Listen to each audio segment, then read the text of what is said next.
चलो बच्चों, आज हम लोग कंपनी लॉ के प्रैक्टिकल क्वेश्चंस के बारे में डिस्कस करेंगे जो हमारे एग्जाम में आने की संभावना रहती है।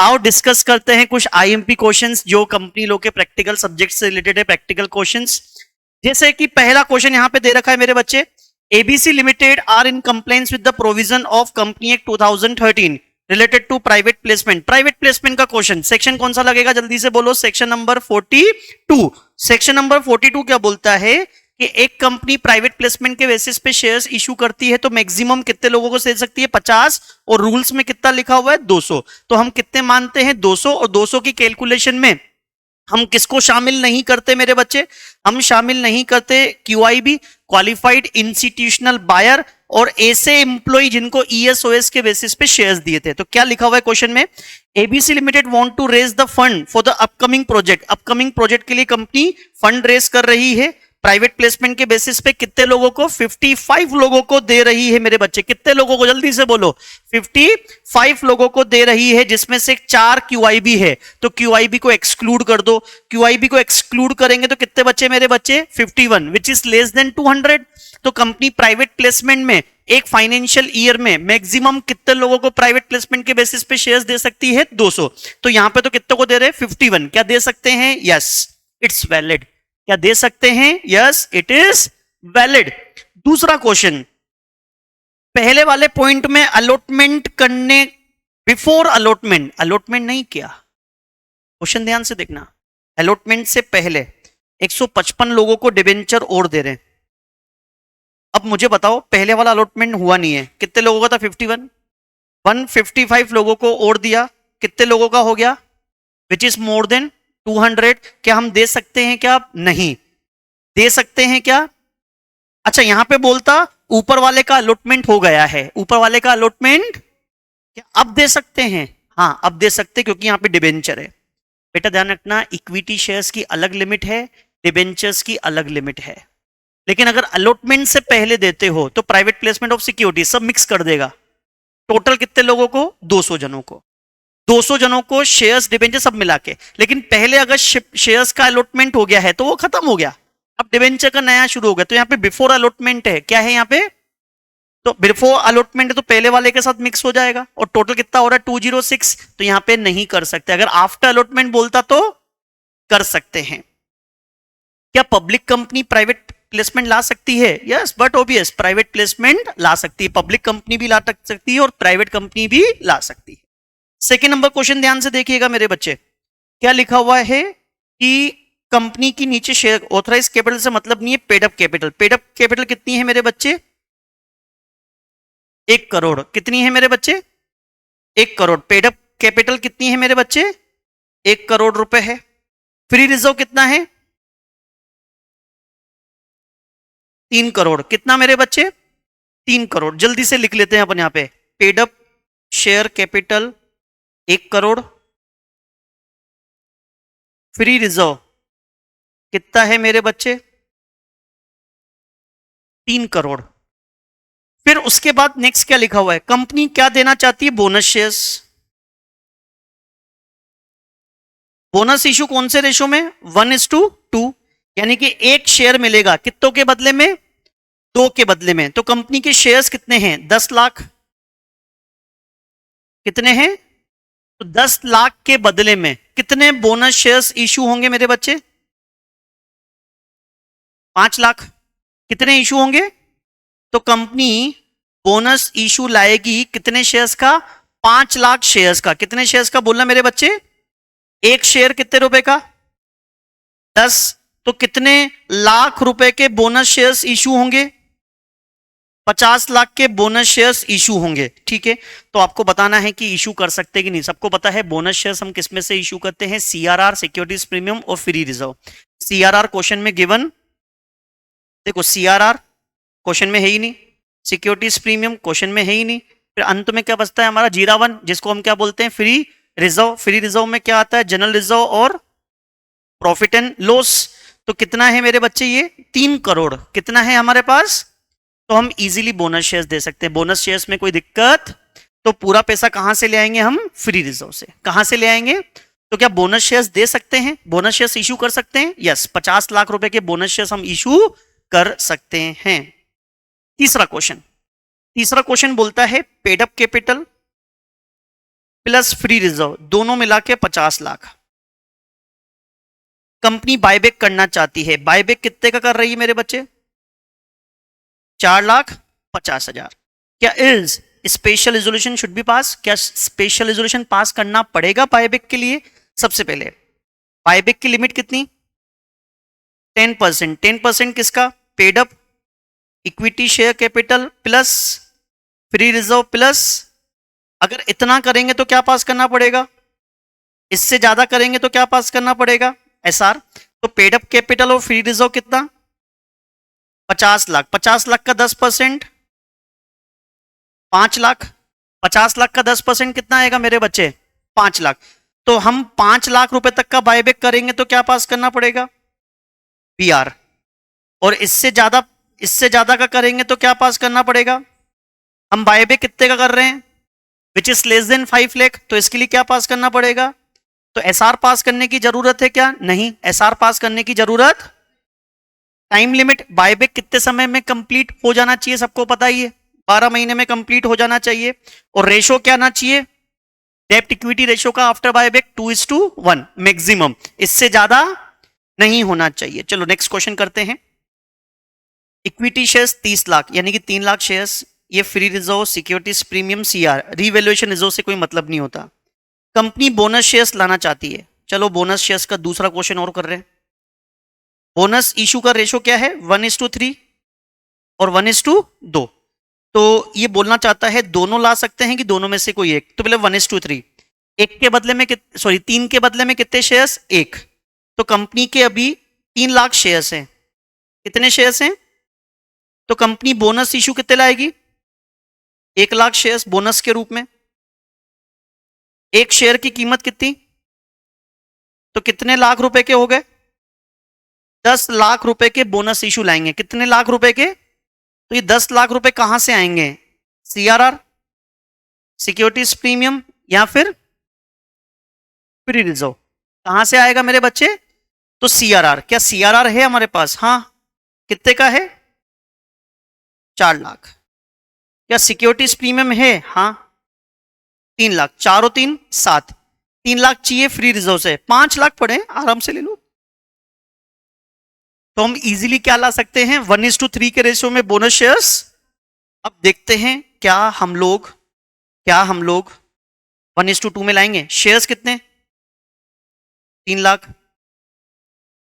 बोनस इशू, बोनस शेयर्स कितने देंगे? 1:2 का रेशो है यानी कि आधे, यानी कि 1 लाख। कितने रुपए का एक शेयर्स? कितने रुपए हो गए? 15 लाख। कहां से आएंगे? सीआरआर, सिक्योरिटीज प्रीमियम या फिर सीआरआर कितना? 4 लाख। सिक्योरिटीज प्रीमियम कितना? और फ्री रिजर्व कितना? कितना हो रहा है टोटल? लेकिन कितने के दिन है? मना कर देंगे, नहीं दे सकते। 1:2 के रेशो में, लेकिन 1:3 के रेशो में दे सकते हैं। रिवैल्यूएशन रिजर्व यूज करते हैं क्या? नहीं। बोलो आया? तो 1:2 के रेशो में दे सकते हैं, लेकिन 1:3 के रेशो में, सॉरी 1:3 में दे सकते हैं, 1:2 में नहीं दे सकते। बोलो आया? चलो 5th number question. 5,50,00,000 equity shares 10 रुपए का एक, ठीक है। कंपनी ने, ये ऑथराइज कैपिटल है, कंपनी ने इसमें से 30 लाख शेयर्स इशू किए। कितने शेयर्स इशू किए? 30 लाख। और कंपनी ने अभी तक 8 रुपए कॉल कर लिए हैं। उसके बाद कंपनी, ओ हो, याद करो, company reduce the liability, extinguish the liabilities of member, extinguish the liabilities of, reduction in share capital का मोड। यहां पे कंपनी ने 8 रुपए कॉल, 10 रुपए का शेयर था, कितना कॉल था? तो कितना अनकॉल्ड है? अब कंपनी ने फेस वैल्यू कितनी कर ली? और 8 रुपए ही क्या है? पेड अप है, 8 रुपए ही। तो अनकॉल्ड कितना बचा? फुल्ली पेड अप हुआ कि नहीं हुआ? तो यहां पे हमने मेंबर्स की लाइबिलिटी क्या कर दी? एक्सटिंग्विश। क्या कर दी? It is reduction, it is. तो इसके लिए एओए में क्या होना चाहिए? प्रोविजन, स्पेशल रिजोल्यूशन, और किसकी अप्रूवल लेनी पड़ेगी? एनसीएलटी की अप्रूवल, ये मैंने आपको बता ही दिया, ठीक है, नॉर्मल था। 6 नंबर क्वेश्चन करे, स्टार्ट करें। 6 नंबर क्वेश्चन, ये पूरी बैलेंस शीट दे रखी है, एक बार देख लेते हैं। ये हमारा प्रेफरेंस शेयर्स, ये हमारा equity share 10 lakh, total 11 lakh. ये तो ऑथोराइज है, ऑथोराइज से तो कोई मतलब ही नहीं होता अपन को, छोड़ो हटाओ इसको तो। फिर हम इशूड एंड सब्सक्राइब पे जाते हैं। 80,000 के मेरे प्रेफरेंस शेयर्स, 7,20,000 रुपए के इक्विटी शेयर्स, 8 रुपए cold up. General reserve, capital reserve से मतलब ही नहीं है। कैपिटल रिजर्व से का मतलब सिक्योरिटीज प्रीमियम और पी&एल, ठीक है, इससे मतलब है। ओके, क्वेश्चन पढ़ते हैं।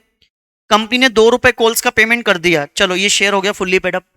शेयर क्या हो गया, ध्यान रखना, बायबैक, रिडम्पशन, बोनस शेयर्स सब फुल्ली पेड अप का हो सकता है। ये लाइन नहीं होती तो मैं बायबैक, बोनस शेयर्स या जो भी इसने पूछा हो वो कर, तो रिडक्शन कर सकता हूं, है ना। तो पार्टली पेड अप है, तो इसने कॉल करके बहुत अच्छा काम किया। कॉल 25% मंगाया और कंपनी ने बोनस शेयर्स देना है। वापस से तीसरा क्वेश्चन, बोनस शेयर्स 4:1। कौन से रेशियो में देना है, 4 के बदले में 1। अब तो फुल्ली पेड अप हो गया ना, तो कितने इक्विटी शेयर्स हैं, 90,000। कितने शेयर्स हैं, तो बोनस शेयर्स कितना देंगे, 90,000। तो बोनस शेयर्स देंगे 90,000 divide by equals to, sorry multiply by 1 multiply by 4, कितना आएगा, 4 2 जा 8, फिर 4 2 जा 8, 22,500। बोनस शेयर्स कितने इशू करेंगे, 22,500। एक शेयर कितने का, कितने रुपए चाहिए, 2,25,000 रुपए। कितने रुपए चाहिए, 2 लाख। जल्दी से बताओ पैसे कहां से आते हैं, सीआरआर, सिक्योरिटीज प्रीमियम, या फिर फ्री रिजर्व। क्या मेरे पास सीआरआर है, नहीं, सीआर तो नहीं है ना। सिक्योरिटीज प्रीमियम कितना है, 25। फ्री रिजर्व में क्या आएगा, एक तो जनरल रिजर्व, और ये आराम से 3,20,000 है, 2 लाख ही तो चाहिए, निकाल लेंगे। तो क्या बोनस शेयर दे सकते हैं। क्वेश्चन क्या पूछा, which of the above mention sources can be use. कौन कौन से सोर्सेस यूज करोगे, एक तो सिक्योरिटीज प्रीमियम 25,000, एक जनरल रिजर्व और एक पी&एल। कितना अमाउंट बता ही दिया, 2,25,000। कहां कहां से कैसे करेंगे। अगर कंपनी फाइनल कॉल की डिमांड नहीं करती तो क्या बोनस शेयर्स ला सकती थी, नहीं। कॉल्स की डिमांड करना, जब तक शेयर्स फुल्ली पेड अप होगा तब तक ठीक है, तभी करेंगे। चलो 7th नंबर क्वेश्चन पे आते हैं मेरे बच्चे। 7th नंबर क्वेश्चन, ये हमारे पास क्या क्या दे रखा है, ऑथराइज कैपिटल से मतलब नहीं है। Paid up capital 5 lakh, securities premium 1 lakh, general reserve ये, प्रॉफिट एंड लॉस ये। Company decide to issue 30% equity shares. अरे बेटा, इक्विटी शेयर्स तो कितने इशू कर सकते हैं बताओ, 15% और 5 करोड़, विच एवर इज। लेकिन मैक्सिमम कितना इशू कर सकते हैं, 25%। मैक्सिमम कितना, मैक्सिमम कितना इशू कर सकते हैं, ये कितना इशू कर रहा है, क्या कर सकते हैं, क्या कतई नहीं कर सकते। लॉक इन पीरियड 5 साल असंभव, और लॉक इन पीरियड कितना होता है, 3 साल का होता है, ठीक है। कंपनी के रेजोल्यूशन में लिखा हुआ है कि 15 लाख इक्विटी शेयर्स का इतने इतने रुपए में। तो क्या कंपनी का ये पास करना अप्रोप्रिएट है, यदि वो स्टार्टअप कंपनी है। कौन सी कंपनी है मेरे बच्चे, कौन सी कंपनी है मेरे बच्चे। सर आपको कैसे पता चला स्टार्टअप है, अरे क्वेश्चन स्टार्टिंग से पढ़ो ना, स्टार्टिंग में लिखा हुआ है कौन सी कंपनी है। तो स्टार्टअप के केस में आपको पता है ये 25 की जगह कितना हो जाएगा। अब पहला नंबर पॉइंट वैलिड है, क्या कंपनी ने 30% जो शेयर्स इशू किए हैं स्वेट में, क्या सही तरह से इशू किए, यस। दूसरा, लॉक इन पीरियड जस्टिफाइबल है, नहीं। लॉक इन पीरियड तो कितना होता है, 3 साल, 5 साल कभी हो नहीं सकता। 8वां नंबर क्वेश्चन, एक मिनट पानी पी लो, 7 क्वेश्चन हो गए।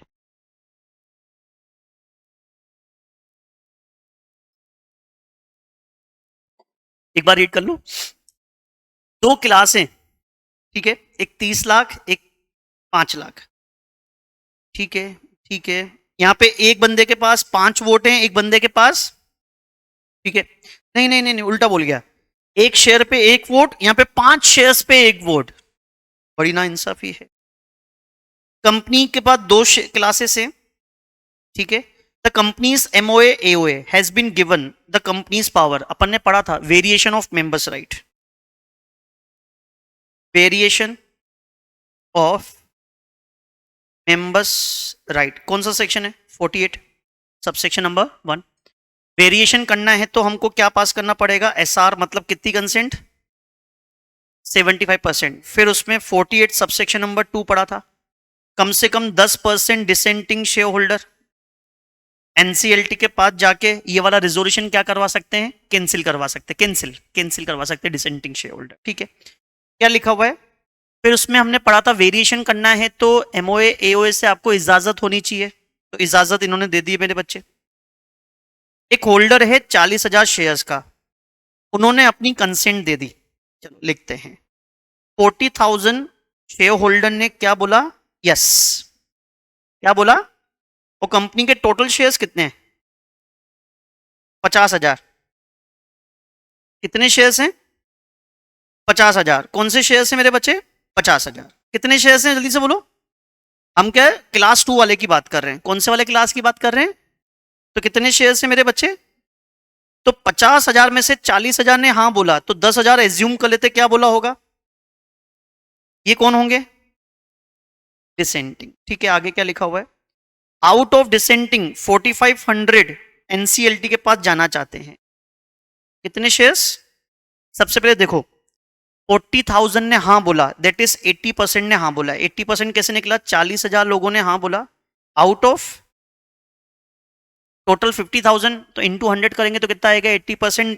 दैट मीन्स 20% क्या है? डिसेंटिंग। और केस करने के लिए कितने लोग चाहिए? 10% किसका? कंपनी के टोटल शेयर्स का। टोटल शेयर्स कितने? 50,000। इशूड शेयर्स लेते हैं, इशूड। तो 50,000 शेयर्स का 10% कितना आएगा? 5,000। लेकिन जा कितने रहे? जा सकते हैं क्या? कम से कम कितने जाने चाहिए? तो पहला point, company can change the right, yes, क्योंकि 80% कंसेंट मिल गई ना। 75% चाहिए, कितनी कंसेंट मिल गई? 80%। तो रिजोल्यूशन पास हो गया। क्या डिसेंटिंग शेयर होल्डर एनसीएलटी को अप्लाई कर सकते हैं? नो। क्यों नहीं कर सकते? क्योंकि मिनिमम 5,000 चाहिए, और जा कितने रहे? तो विच इज नॉट एक्सेप्टेड। बोलो आया? कोई डाउट? यहां तक कोई डाउट? नेक्स्ट क्वेश्चन पढ़ो, नेक्स्ट क्वेश्चन पढ़ो मेरे बच्चे। ठीक है, कंपनी ने कभी भी स्टेचुरी ड्यूज का पेमेंट करने में डिफॉल्ट नहीं किया, न्यूज़पेपर में भी दे दिया। डिपॉजिट्स का क्वेश्चन आ गया, डिपॉजिट्स का किससे ले रहे? मेंबर और पब्लिक से, यानी कि एलिजिबल कंपनी होनी चाहिए। कौन सी कंपनी होनी चाहिए? Eligible company. कौन सी कंपनी होनी चाहिए? एलिजिबल कंपनी होनी चाहिए। ठीक है, पेड अप कैपिटल 70, ये ठीक है, हमको तो इन तीनों से मतलब होता है, 70, 20, 90 और 20, 110। ठीक है, कंपनी एडवर्टाइज कर रही है डिपॉजिट लेने के लिए, कितने महीने का? 4 महीने का। Plan number A and plan B का 36। सबको पता है मिनिमम कितने महीने के डिपॉजिट? 6 महीने। मैक्सिमम कितने महीने के लिए? 36। डिपॉजिट कितने महीने के लिए ले सकते हैं? 6, 36। लेकिन यहां पे तो 4 महीने का ले रहे हैं, which is less than, which is less than. तो अगर 6 महीने से कम का डिपॉजिट लेते तो एक्सेप्शन था कि क्या था? देखो, normal provision is what? Minimum कितने महीने के लिए डिपॉजिट, मैक्सिमम कितने महीने के लिए डिपॉजिट। एक्सेप्शन इसका क्या? एक्सेप्शन 6 महीने से कम के लिए लेना है, 2 कंडीशन फुलफिल, मिनिमम 3 महीने का लेना पड़ेगा और मैक्सिमम कितना लेना पड़ेगा? 10%। डिपॉजिट कितना एक्सेप्ट कर सकते हो? आपके ऊपर 25%, 35%, 10% कुछ एप्लीकेबल नहीं है। और मुझे जनरली बताओ, एलिजिबल कंपनी कितना डिपॉजिट ले सकती है? जल्दी से बोलो। एलिजिबल कंपनी अगर पब्लिक से लेना चाहती है, किससे? कितना ले सकती है? मेंबर से लेना चाहती है तो कितना ले सकती है? जल्दी से बताओ, बताओ भाई, बताओ, कौन बता रहा है? अरे बोलो ना बेटा। पब्लिक से तो कितना ले सकते हैं? 25%। और मेंबर से कितना ले सकते हैं? कुल मिला के कितना हो जाता है? 35%। अब मुझे बताओ प्लान ए के लिए, कौन से प्लान के लिए? प्लान ए हम कितने महीने का ले रहे हैं? 4 महीने, विच इज लेस देन तो आपके ऊपर 25 या 10% नहीं, सीधा क्या लगेगा? तो एक तो 3 महीने वाली कंडीशन फुलफिल हो रही है क्योंकि हमने 4 महीने, और एक कितना परसेंट लेंगे? 10% किसका? Paid up capital, free reserve and security premium, जो कितना है 100, कितना आ जाएगा? 11 करोड़। तो प्लान ए के बेसिस पे हम मैक्सिमम कितने का डिपॉजिट ले सकते हैं बेटा? अगर ये 6 महीने से ऊपर होता तो मैं 10 की जगह कितना लिखता? 25। कितना लिखता? लेकिन यहां पे 6 महीने से कम का है तो मैक्सिमम कितना डिपॉजिट ले सकते हैं? तो प्लान ए के लिए कितना ले सकते हैं? 11 करोड़। प्लान ए के लिए कितना ले सकते हैं? अब प्लान बी, प्लान बी कितने महीने का ले रहे हैं? 36 मंथ का। अरे कितने महीने का? तो इसमें तो नॉर्मल महीने लगेगा, कितने महीने? 25%। इसका 110 का कितना आएगा? 27 पॉइंट। इससे ज्यादा का हम डिपॉजिट, बेटा ये तो टोटल है ना, 25% क्या है? 25% क्या है? Total maximum. इससे ज्यादा, इससे ज्यादा। तो मुझे बताओ ये दोनों में से एक प्लान ला रहा है कि दोनों ला रहा है? दोनों। दोनों में से एक ला रहा है कि दोनों ला रहा है? तो दोनों मिला के कितना होना चाहिए? 25। तो आपने जो 25 निकाला, 27.5 मैक्सिमम निकाला, ये दोनों स्कीम मिला के है, इसमें से प्लान ए के बेसिस पे कितने का ले रहे हो? तो प्लान बी के बेसिस पे कितने का लोगे? 16 तो प्लान बी के बेसिस पे 16.5, प्लान ए के बेसिस पे 11, कुल मिला के 27 पॉइंट, क्योंकि 25% से ज्यादा हम डिपॉजिट ले ही। और लेकिन अगर ये गवर्नमेंट कंपनी हुई तो 25 की जगह कितना लग जाता है? 35। 25 की जगह कितना आता है? नॉर्मल के लिए 25, बाकी गवर्नमेंट कंपनी के लिए क्या आ जाता है? 35। बोलो आया? चलो 10वां क्वेश्चन। फिर डिपॉजिट, अच्छा इसमें तो प्रॉपर्टी है, क्या है देखते हैं। 100 करोड़ के डिपॉजिट, 12% का इंटरेस्ट, 3 साल का। तो डिपॉजिट्स कितने के? 100 करोड़, उसके ऊपर इंटरेस्ट कितना? 12%। 12% किसका? 100 करोड़, कितना आएगा? 12 करोड़। 3 साल का कितना इंटरेस्ट? टोटल कितना? 136 करोड़। कितना आएगा मेरे बच्चे? अब 136 करोड़ का हम का रीपेमेंट करना है।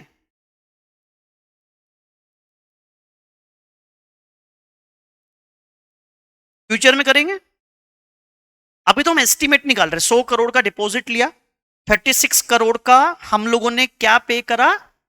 इंटरेस्ट पे करना है 3 साल, है ना? कितना पे करना है? 136 करोड़। ठीक है। फिर हमने पढ़ा था कि अगर एक कंपनी डिपॉजिट लेती है पब्लिक से तो वो एलिजिबल कंपनी होगी और उसको प्रॉपर्टी गिरवी रखवानी पड़ेगी। प्रॉपर्टी कितनी गिरवी रखवानी पड़ेगी? जितने के डिपॉजिट प्लस इंटरेस्ट है। तो कितने की प्रॉपर्टी गिरवी रखवानी है? 136 करोड़। और इसमें इंटेंजिबल असेट्स को गिरवी, तो देखो एक ये है plant and machinery, factory, shed. Trademark तो क्या हो गया? इंटेंजिबल, उसको गिरवी रखवा सकते हो? नहीं। गुडविल को गिरवी रखवा सकते हो? नहीं। तो ये टोटल कितना हो रहा है? आपके पास प्रॉपर्टी कितने की है? क्या पूरी सिक्योर हुई क्या? क्या पूरी सिक्योर हुई क्या? क्या हम ये एलिजिबल डिपॉजिट ले सकते? नहीं। हमको एलिजिबल कंपनी अगर डिपॉजिट लेती है तो उसको अपनी प्रॉपर्टी क्या रखवानी पड़ती है? यहाँ पे प्रॉपर्टी ही प्रॉपर। ध्यान मेरे बच्चे। 11th number question, 11th number question में क्या लिखा हुआ है? 11th नंबर क्वेश्चन में क्या लिखा हुआ है? Where mister M and mister P joint share holder हैं। क्या है मेरे बच्चे? ज्वाइंट शेयर होल्डर, सुनते ही ज्वाइंट शेयर होल्डर्स का नाम किस में आता है? रोम में आता है। रोम में सभी के आते हैं। और पहले किसका आता है? फर्स्ट मेंबर, फिर क्या आता है? Second member. सारे राइट किसको मिलते हैं? फर्स्ट मेंबर वाले को। देखते क्वेश्चन क्या है। Mister M and P joint share holder हैं, 500 शेयर्स हैं, ठीक है। फिर उसके बाद ईजीएम में आते हैं। तो बताओ ईजीएम में आते तो वोटिंग किसकी मानी जाएगी? जिसका नाम फर्स्ट होल्डर में होगा। जिसका भी नाम फर्स्ट होल्डर में होगा उसी को ही वोटिंग पावर मिलेगी। क्या लिखेंगे? जिसका नाम फर्स्ट होल्डर में लिखा हुआ है। Name appear first in register of register of member में जिसका नाम फर्स्ट लिखा हुआ है, जिसका नाम फर्स्ट लिखा हुआ है, बोलो आया। अगर फर्स्ट किसी का नाम नहीं लिखा हुआ हो तो, मतलब लिखना हो, किसका लिखे, उन्होंने बताया ही नहीं, उन्होंने बताया ही नहीं है। फिर सीनियोरिटी के हिसाब से होता है, किसके हिसाब से होता है? तो इसके लिए आप टेबल नंबर एफ की, टेबल नंबर एफ सुना है, एओए की होती है, उसका रेगुलेशन नंबर कौन सा पढ़ लेना, 50, इसका आंसर मिल जाएगा। तो जिसका नाम पहले आता है वही वोटिंग राइट्स एक्सरसाइज कर सकता है। क्वेश्चन नंबर 12 करें, स्टार्ट करें। क्वेश्चन नंबर 12, ठीक है, कोयम्बटूर आ गया यहाँ पे। तो कंपनी का लॉस है, कितने का लॉस है, ठीक है, 19-20 में। कंपनी डिक्लेयर करना चाहती है डिविडेंड। इक्विटी शेयर्स कितना है, 100 लाख। जनरल रिजर्व, डीआरआर तो यूज करते ही नहीं है। कंपनी ने पिछले 3 सालों में डिविडेंड नहीं दिया। अच्छा, कंपनी में लॉस है, तो क्या कंपनी डिविडेंड दे सकती है फ्री रिजर्व में से? हाँ। कितनी कंडीशन पूरी करनी पड़ती है? 3। बोलो 3 कंडीशन कौन सी? मैक्सिमम रेट ऑफ डिविडेंड कितना होना चाहिए, लास्ट 3 इयर्स का एवरेज। फिर उसके बाद मैक्सिमम कितना विड्रॉ कर सकते हैं फ्री रिजर्व में से डिविडेंड देने के लिए, 10% किसका, paid up share capital plus free reserve का। और रिमेनिंग कितना बचना चाहिए रिजर्व में, रिमेनिंग इन रिजर्व्स कितना बचना चाहिए, 15% किसका, पेड अप कैपिटल का। ये तीनों कंडीशन फुलफिल हो गई तो ही आप क्या दे सकते हैं मेरे बच्चे, डिविडेंड। किसमें से, फ्री रिजर्व में से। किसमें मेरे बच्चे? अच्छा, अगर पिछले 3 सालों से आपने डिविडेंड नहीं दिया तो पहली कंडीशन फुलफिल करने की जरूरत, अगर 1 साल भी दिया हो तो एवरेज निकालेंगे, 2 साल भी दिया हो एवरेज निकालेंगे, 3 सालों में दिया हो एवरेज निकालेंगे, 3 सालों नहीं दिया तो नहीं निकालेंगे। पहली कंडीशन पिछले 3 सालों का एवरेज, ये तो कंडीशन ही एप्लीकेबल नहीं है। दूसरी कंडीशन मैक्सिमम कितना विड्रॉ कर सकते हैं, 10%। 10% किसका, paid up capital. Paid up share capital कितनी है, 100 लाख। और फ्री रिजर्व कितना है, 150 लाख। 150 और 100, 250। 250 का 10% कितना आएगा, 25 लाख। तो कंपनी कितने का डिविडेंड दे सकती है, 25 लाख। फिर आप लोगों ने प्रोविजन पढ़ा होगा, अगर कंपनी में लॉस है तो पहले लॉस को क्या करेंगे, सेट ऑफ। ये देखो ऊपर लॉस था, लॉस को सेट ऑफ किया। अब कितना डिविडेंड देंगे मेरे बच्चे, ठीक है। तो रिजर्व्स में कितना बचना चाहिए, रिजर्व्स में कितना बचना चाहिए, 15% किसका, पेड अप कैपिटल 100 लाख, तो कितना बचना चाहिए, कितना बचना चाहिए मेरे बच्चे बोलो, 15 लाख। 15 लाख बचना चाहिए। आपके फ्री रिजर्व में है कितना, 150। अरे फ्री रिजर्व में है कितना, इसमें से विड्रॉ कितना कर रहे हो, 5, बचा कितना, अरे मिनिमम इतना बचना चाहिए, मिनिमम इतना, ज्यादा ही बच रहा है यार। तो तीनों कंडीशन फुलफिल, तो क्या हम डिविडेंड दे सकते हैं, यस। कितना दे सकते हैं, 5 लाख रुपए। बोलो आया मेरे बच्चे समझ, ठीक है। 13 नंबर क्वेश्चन, कंपनी का free reserve 75 lakh, paid up share capital पता नहीं है, कंपनी ने डिविडेंड नहीं दिया, कंपनी डिविडेंड देना चाहती है, वो कंपनी का प्रॉफिट कितना है मेरे बच्चे, 12 लाख। कितना प्रॉफिट है, कितने का प्रॉफिट है, 12 लाख का प्रॉफिट है, ठीक है। बोर्ड ऑफ डायरेक्टर डिविडेंड देना चाहते हैं 30 लाख का। कितना डिविडेंड देना चाहते हैं, 30 लाख का, विच इज 30%।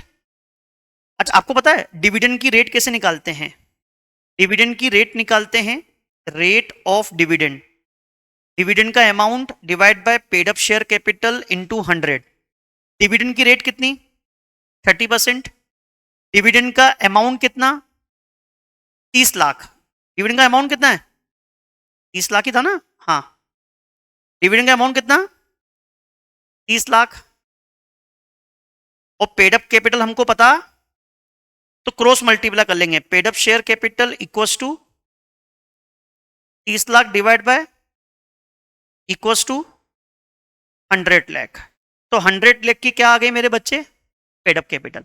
अच्छा, फ्री रिजर्व में से डिविडेंड देना चाहते हो तो कितनी कंडीशन? 3।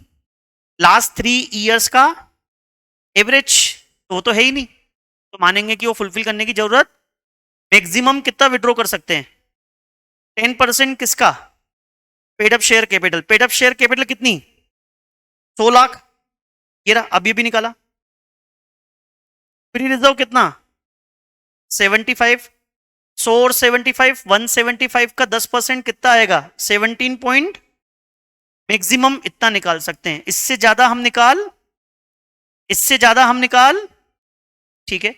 और विड्रॉ करने के बाद रिजर्व्स में कितना बचना चाहिए? 15% किसका? कितना आएगा? 15 लाख। कितना आएगा? अब चेक करना पड़ेगा 15 लाख बच रहा है कि नहीं बच रहा है। चलो, डिविडेंड कितना देना है मेरे बच्चे? 17.5 लाख। कितना देना है डिविडेंड? 17.5। नहीं, क्या बात कर रहे हो? वो तो मैक्सिमम विड्रॉवल है ना, ये मैक्सिमम विड्रॉवल। कितना रिजर्व में बचना चाहिए? हम तो डिविडेंड 30 लाख का दे रहे हैं ना बेटा, गिरा ना। हम डिविडेंड कितने का दे रहे हैं?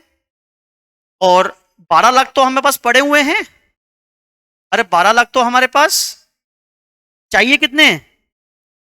18 लाख निकालने हैं। कितने निकालने हैं? कितने निकालने हैं? 18 लाख निकालने हैं। तो बताओ निकाले कि नहीं निकाले? बताओ, 18 लाख रुपए निकाले कि नहीं निकाले? 18 लाख निकालने, बताओ। नहीं आया समझ? एक बार फिर बताऊं, दिमाग आपको ही लगाना है बेटा। ये देखो, मैंने पहले तो क्रॉस मल्टीप्लाई करके क्या निकाल दिया? Paid up capital. अरे क्रॉस मल्टीप्लाई करके क्या निकाल दिया? Paid up capital. Cross multiply करके क्या निकाल दिया मेरे बच्चे? पहली कंडीशन देखने की जरूरत ही नहीं है। दूसरी कंडीशन में क्या निकालते हैं? 10% इसका paid up capital free reserve. तो पेड अप कैपिटल निकाल ली मैंने, फ्री रिजर्व गिवन है, तो कितना विड्रॉ कर सकते हैं? और विड्रॉ करने के बाद कितना रिमेनिंग बचना चाहिए? जो कितना आएगा? आपके पास फ्री रिजर्व में पैसा कितना पड़ा हुआ है? कितना बचा हुआ है? अरे फ्री रिजर्व में पैसा कितना है? 75 लाख। कितना है पैसा? अब विड्रॉ कितना कर रहे हो? 18 लाख। अभी बताया ना, 30 लाख का डिविडेंड, 12 लाख तो आपके पास अवेलेबल है। कितना शॉर्टफॉल पड़ रहा है? 18 लाख निकाल लो। कितने निकाल लो? माइनस करके बताओ कितना आ रहा है? 57। जबकि मिनिमम कितना बचना चाहिए? कंडीशन, लेकिन हम निकाल कितना सकते हैं? Maximum 17 point. तो क्या हम बोलेंगे 18 लाख निकाल सकते हैं? हम कितना निकाल सकते हैं? तो आंसर क्या लिखेंगे? 17.5 लाख। वापस से बोल रहा हूं,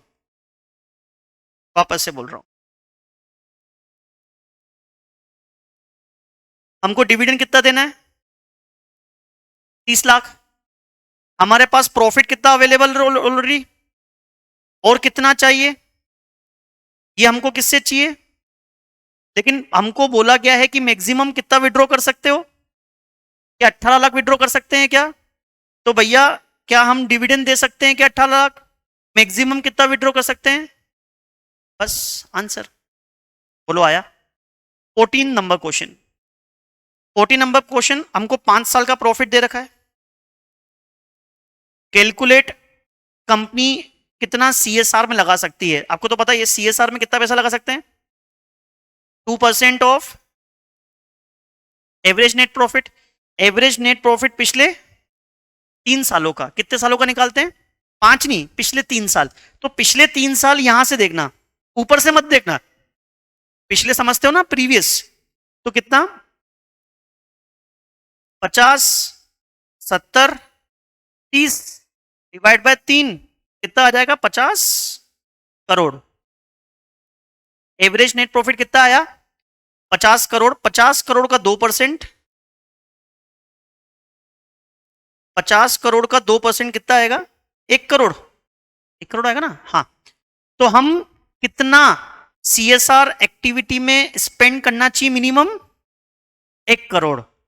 तो कैलकुलेट कितना स्पेंड करना है, तो आंसर क्या आ जाएगा, कंपोजिशन। सीएसआर कमेटी में कितने लोग होते हैं, 2 नॉर्मल डायरेक्टर, एक इंडिपेंडेंट, 2 नॉर्मल और एक, ठीक है। पेनल्टी बताओ कि अगर हमने सीएसआर में नहीं लगाया तो पेनल्टी, तो ठीक है। सबसे पहले तो आपको डिस्क्लोज करना पड़ेगा बोर्ड रिपोर्ट में। ध्यान रखना, जब भी हम सीएसआर एक्टिविटी में पैसा स्पेंड नहीं कर पाते तो हम लोगों के ऊपर पेनल्टी लगेगी, एज वेल एज हमको बोर्ड रिपोर्ट में क्या करना पड़ेगा, डिस्क्लोज, और हमको वो पैसा सीएसआर अनस्पेंड अकाउंट में भी ट्रांसफर करना पड़ता है। 2 एक्टिविटी बताओ जो प्रोहिबिटेड है सीएसआर एक्टिविटी, मतलब ऐसी कौन कौन सी एक्टिविटी है जिनको सीएसआर एक्टिविटी में काउंट नहीं करते, मैराथन करवाना, ठीक है, और क्या था, लेबर के लिए काम करवाना, लेबर के लिए आपने एम्प्लॉइज के लिए हॉस्पिटल बनवाना कि वहां पे सिर्फ हॉस्पिटल में एम्प्लॉइज का फ्री में इलाज होगा, लेबर का फ्री में होगा, लोग बाग दौड़ रहे हैं उनको पानी पिलाना, फ्रूटी पिलाना, अपना नाम लिखवा देना उस पर, तो बिजनेस प्रमोशन है, ये क्या सीएसआर है क्या, नहीं। या फिर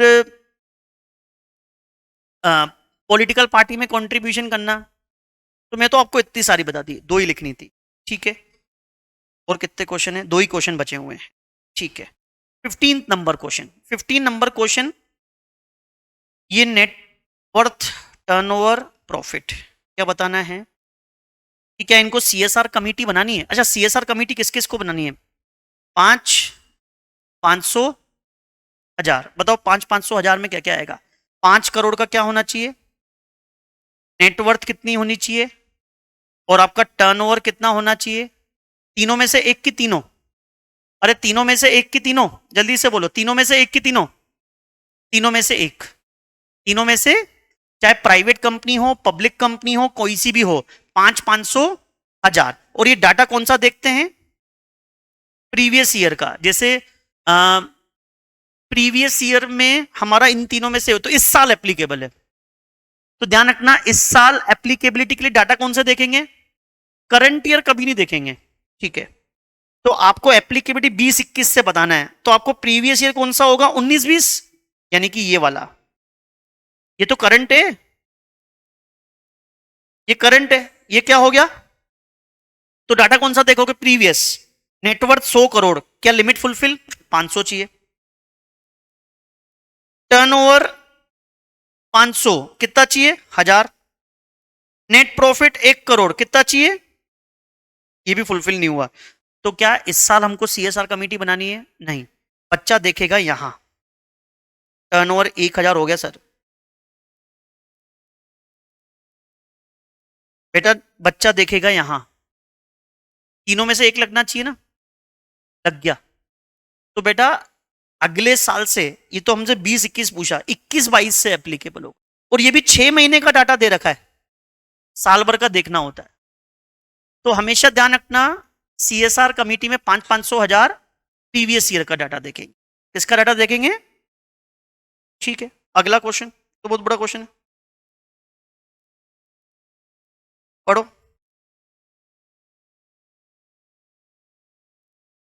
देखो क्या क्वेश्चन है, ऑथराइज कैपिटल से मतलब नहीं है, पेड अप कैपिटल, ठीक है। ये भी सीएसआर का है, सीएसआर में लिमिट कितनी होती है, 5, 500, 5, 500, 5 नेट प्रॉफिट, 500 की नेटवर्थ, नेटवर्थ में क्या क्या आता है मेरे बच्चे, paid up capital, free reserve और मिसलेनियस को माइनस कर देते हैं, नेटवर्थ की डेफिनेशन सबको पता है। तो पेड अप कैपिटल 200, अरे पेड अप कितनी, 200, फ्री रिजर्व कितना, 200, सिक्योरिटीज प्रीमियम कितना, 80, नेट प्रॉफिट कितना, 50, रिवैल्यूएशन रिजर्व लेना है क्या, मिसलेनियस माइनस कर देते हैं, क्या करते हैं मिसलेनियस को, तो इस तरह से नेटवर्थ कितनी आ गई, आई थिंक 500 से ऊपर है, तो सीएसआर कमेटी का कंपोजिशन लगने लग गया। और सीएसआर कमेटी में कितने लोग होने चाहिए, 2+1, 2+, 2 नॉर्मल डायरेक्टर और एक इंडिपेंडेंट डायरेक्टर। तो देखो, is the contention of the Praveen company secretary of company that company attract the provision of CSR, क्या सीएसआर कमेटी का प्रोविजन अट्रैक्ट हो रहा है, हाँ, क्योंकि 520 हो गया ना, just because of net worth is what decided that Mohan Singh MD, Mohan Singh MD, Venkatesh ये normal director, Isha normal director, ये कौन है? Bhavana independent director, will be the member of CSR committee. Yes, अगर बोलता ये भावना नहीं होती, ये तीनों होते तो नहीं, तो ये ध्यान से देखना है। तो यहाँ पे ये फुलफिल हो गया क्या? हो गया मेरे बच्चे, बोलो आया। तो ये हम लोगों ने प्रैक्टिकल क्वेश्चन की शीट कंप्लीट कर ली मेरे बच्चे। आशा करता हूं आप लोगों को काफी हेल्प हुई होगी। कोई भी दिक्कत आती है, कोई भी डाउट वापस से क्रिएट होता है, आप लोग इस नंबर पे मुझे फोन कर सकते हैं।